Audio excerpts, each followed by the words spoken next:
This is a recording for 7th hour, a continuation of notes for 4-7. It starts with the law of cosines, and we will be looking at, let me just see, example 5 to start with. And if we have gotten partly into this on Wednesday, then you can fast forward to wherever kind of we left off on Wednesday and you need to start for Friday. So this is the law of cosines, and we've been looking at the law of sines so far, and this allows us to solve oblique triangles for the cases where we have side, side, side, so you know all three sides and none of the angles, or you know two sides and the included angle for side, angle, side. You can kind of remember from geometry that those do work for congruent triangles, so that's really nice. And then if you look at this carefully, you'll notice that it can be considered something that gives us a correction for the Pythagorean theorem. So if, and I'll just read it to you. So this is the law of cosines. You're going to want to know this well. And it's in triangle ABC if sides with lengths little a, little b, little c are opposite angles with measures capital A, capital B, and capital C, respectively, then the following are true. And when you look at these, especially that third one down there, you'll notice that you can see the Pythagorean theorem in there. C squared equals A squared plus B squared. And I just want to point that out because think about for the Pythagorean theorem, c squared equals a squared plus b squared. And traditionally, you don't have to write any of this down, but traditionally c is that right angle. And then think about a minute, what is the cosine of c when c is 90 degrees? The cosine of 90 degrees is equal to 0. So when this is 90, that would be 0. So that means all of that would be crossed out. And that's how we get c squared plus a squared equals b squared. Not really a Pythagorean derivation of that, but just kind of related to that as we go. And also you want to kind of look for the patterning here because, you know, we don't care what these letters are. And I'm going to focus on this bottom one, I guess, just because I like it. And so if the side that we're looking at is C, to find, then the angle that we're using is that angle C that's opposite it. And so if I just kind of trace this, if I have that angle and these two sides for side, angle, side, then I can find this side C that's over here. And so you'll want to commit that to memory as we go. And again, my favorite version is c squared equals a squared plus b squared minus 2ab cosine capital C. And so if you are finding a missing side when you have two sides and the included angle, then the excuse me, the other version of that is just to have that C equals the big square root of a squared plus b squared minus 2ab cosine C. The nice thing about this formula is you can just type that in as written, and you don't really have to kind of do a whole lot with it. It just works as is. When we know three sides, we need a different version of this, and so make sure if you need to pause this recording that you can write down what you need for the law of cosines there. Now, these study tips I am also going to just kind of go over with you, and that is keeping in mind that a triangle can have at most one obtuse angle. It is very important that you find the largest angle first if you know all three sides. And the problem, we talked about that one other day, is when you do that inverse cosine, it's going to give you that smallest angle, and so it's not going to give you that obtuse angle ever. And then, you know, your clue is if you then revert to the law of sines, that you will not know necessarily, you know, the biggest angle won't be opposite the biggest side. So there is a little, you can kind of find that. So if you always find the largest angle first, that'll alleviate that problem. And another way to alleviate that problem is just always find all of the angles using the law of cosines, and then you won't have an issue. But talking about that, we need a version of this formula for finding that angle, like angle C or angle B or angle A. And this other study tip just tells you, you know, that idea that the angle and the side are opposite each other. So now we want to use one of these versions to convert it so that we can get, and I'll just recircle this one, I'll erase that, but we want to get this C alone. And there's various versions of that. This book I don't think even has a version, but let's write C squared equals A squared plus B squared minus 2AB cosine C. Just a reminder that you want to kind of have that pattern in your mind, and just noticing that if this is A squared plus B squared, then it's A and B that you multiply by when you go minus 2AB. And again, we've already said that this angle and side are opposite each other. So suppose we have the three sides. One way we could do this is just plug in those A, B, and C and solve that way. But if we just kind of solve it in this general form, then we can more easily kind of find what we need. So my goal right now is to get this C alone. So hopefully you agree I'm going to subtract A squared and B squared. So I'm going to get C squared equals, or excuse me, C squared minus A squared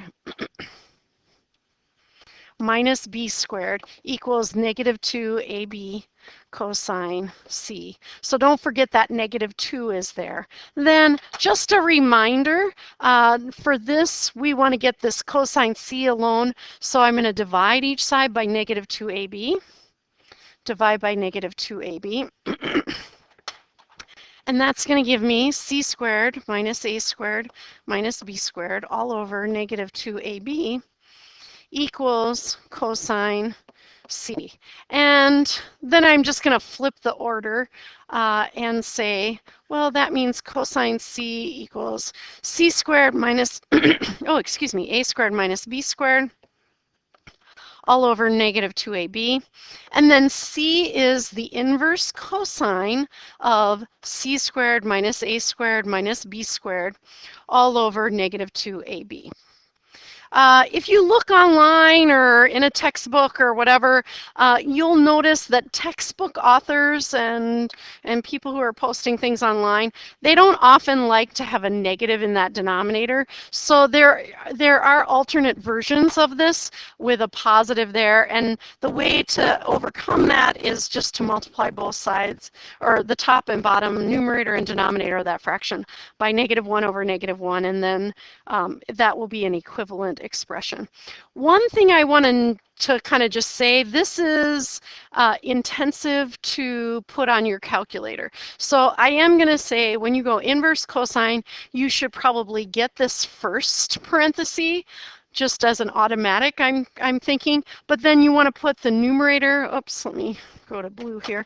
You want to put the numerator in its own parentheses and then divided by, I'll just kind of highlight that, and then this in its own parentheses. And this negative 2 times A times B, they don't have to be in their own parentheses, but if you type it in carefully like that, then it should work as well. And I'll just tell you this other version, this should make sense to you as well. So the other version is when I multiply by negative 1 over negative 1, which won't change the value of anything, and I rearrange things, so this will be positive, that's positive, I'll put those first, this will be negative, and then that'll just be positive. So the alternate version that you'll sometimes see, I generally just use the version that I have here, but the alternate version is A squared plus B squared minus C squared over 2AB. So in my mind, it's just as intense to type in. And for some reason, I like that if I'm finding angle C, that I start with C squared, and then I use the other two sides there and there. And in my mind, that stays in there pretty well. So that is the alternate form of the law of cosines when you know all three sides and need to find the missing angle or angles. Now, here's our first problem, and it is knowing the three sides there. And so this says a triangular area of lawn has a sprinkler located at each vertex. If the sides of the lawn are A equals 19 feet, B equals 24.3 feet, and C equals 21.8 feet, what angle of sweep should each sprinkler be set to cover? And, you know, I'm not even going to draw it to scale. I don't even care. It looks like I kind of did obtuse. I'll put then the long side here. B is 24.3. If it is obtuse, it may not be. I'll put C as 21.8. A is 19. So capital A is there. Capital B is here. Capital C is there. And I want to kind of find these angles as I go. And so the first angle I should probably find is this angle B because it's opposite the longest side. And then if there is going to be an obtuse angle, that's where it will be. And then I can defer to the law of sines if I want, or I can just stay with the law of cosines. Now, the version that we wrote just a minute ago was that C equals the inverse cosine of C squared minus A squared minus B squared all over negative 2AB.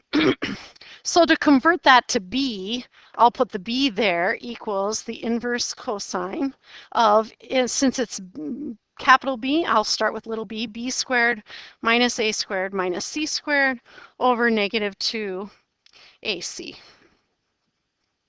And then I'll just put in the numbers that we have for this one, finding the biggest angle first. So B is the inverse cosine of 24.3 squared minus 19 squared minus 21.8 squared all over negative 2 times 19 times, oh, you know what, I'm going to rewrite that just a little bit. So it'll be negative 2 times 19 times 21.8. I don't really need any parentheses, and it's already parenthesis intensive enough, so I'm not going to put them there. So I would suggest strongly that you pause this, try to type that in.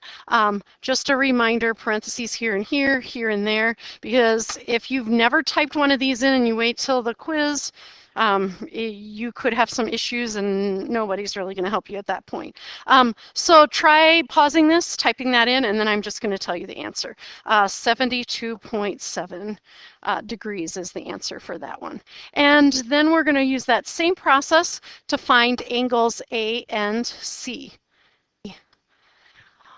Okay, so now we can either defer to the law of sines, which is usually an easier law to use, or we can stay with the law of cosines. So once we've found that biggest angle, we know if it is obtuse or not. And so by using the law of cosines, we would have gotten an obtuse angle. If we'd have used the law of sines, it would have given us an acute angle, and then we would have gotten some wrong answers as we went. So I am just going to stay with the law of cosines, and I have C is equal to the inverse cosine of C squared minus A squared minus B squared all over negative 2AB. And so that's the inverse cosine of 21.8 squared minus 19 squared minus 24.3 squared all over negative 2 times 19 times 24.3. Again, if you want to try that on your calculator, pause this and oops, and you can try that and then check the answer, but I'm just going to go right to the answer. So C is approximately, and I think on B I forgot to put is approximately, 58 point, and then it's like 9.5, so that rounds to 59.0. Generally, we've been giving whole number answers, so I will backtrack and do that at the end. Then capital A is going to be the inverse cosine of a squared, so 19 squared minus 21.8 squared minus 24.3 squared all over negative 2 times 21.8 times 24.3. And again, A is approximately 48.3 degrees. So when we give our answer for those angles, we're going to say, we're going to round those, and we'll say that A is approximately 48 degrees, B is approximately, and I'll just kind of peek at it again, 72.7, so we'll say 73 degrees, and C is approximately 59 degrees. So we've found all of the angles. Now, I did say use the law of cosines and find that first one, the big one first. If you use the law of cosines for all of them, it doesn't matter. If you defer to the law of cosines, or the law of sines, it'll work out as long as you found that biggest angles first.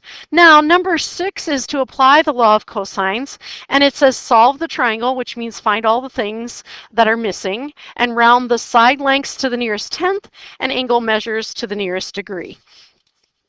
And so for this one, the first thing we're going to do, we can't use the law of sines because we don't have an angle and a side opposite each other where we know both. But we do have these two sides and the included angle. And so we're going to find little a first. And I'm just going to write the version I'm using. A squared equals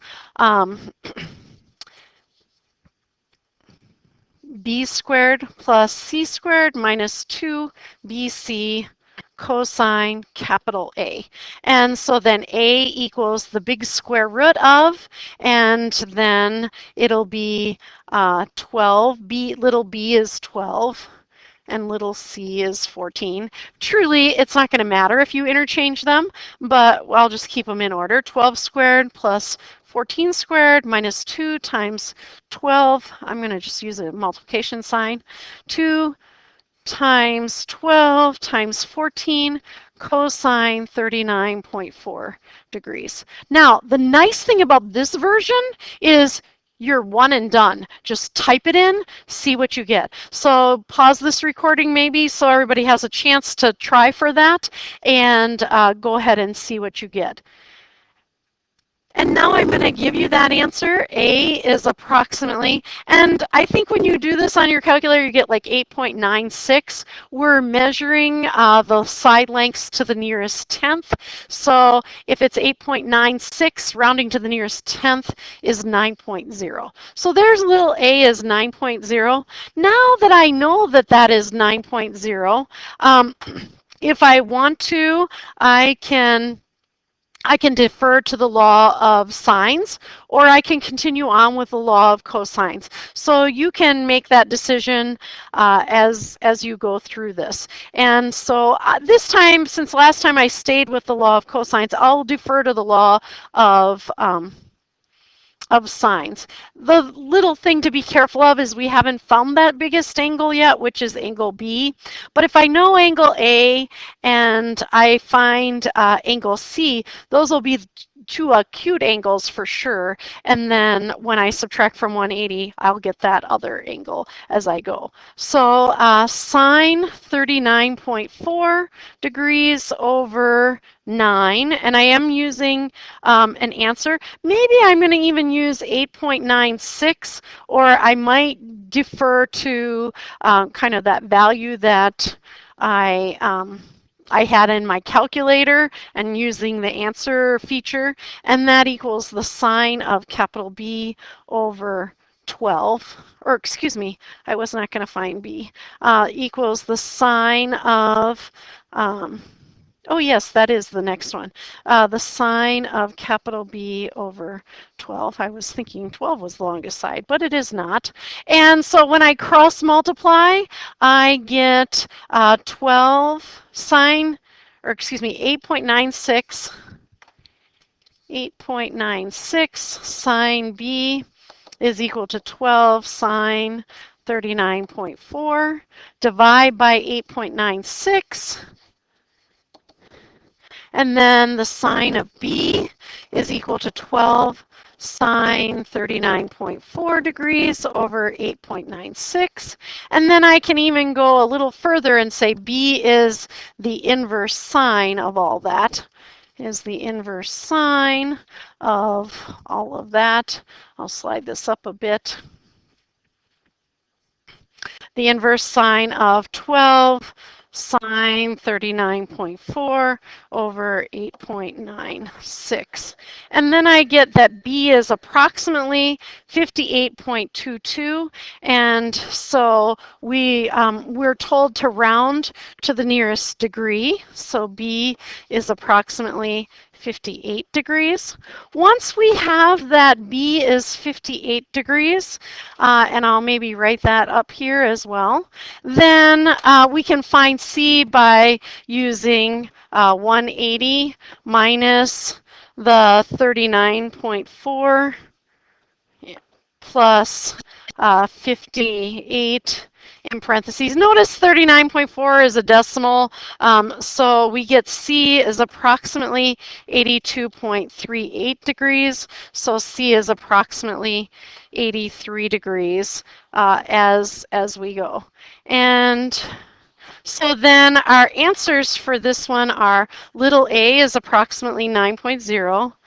B is approximately 58 degrees, and C is approximately, oh, I wrote 83, but I believe in looking back, that's going to be 82. And I have written in my notes here, let me fix that. I have written in my notes here that using maybe the other law, I get maybe an 83 there. So just making sure you're showing your work will be an awesome thing to do as you go through this. And so the next problems are the area problems. I have another recording for that, and so you can kind of get that recording going to finish this lesson.